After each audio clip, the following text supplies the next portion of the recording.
সেদিন রাত 1টা পর্যন্ত ফিজিক্স বইটা নিয়ে ঘাটাঘাটি করার পর শুতে গেলাম। খুব তাড়াতাড়ি ঘুমিয়েও পড়লাম, যেহেতু অত্যন্ত ক্লান্ত ছিলাম সেদিন।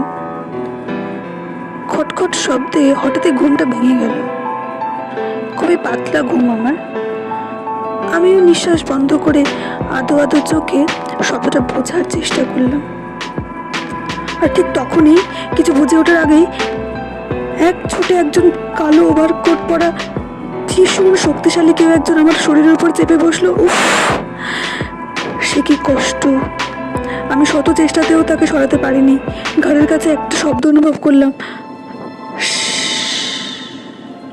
আর তারপরেই আকাশ চিরে একটা পিয়ানোর বিচ্ছিরি শব্দ কানের পর্দা ফাটিয়ে দেওয়ার উপক্রম করলো।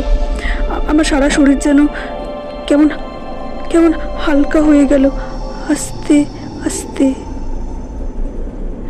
সকালে উঠেই বেশ ফ্রেশ লাগছিল। কাল রাতের দুঃস্বপ্নটাও আস্তে আস্তে মুছে যাচ্ছিল মন থেকে।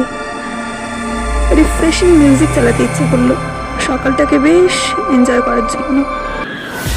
এমন সময় সেই চেনা পিয়ানোর সুরটা হঠাৎই বেজে উঠল।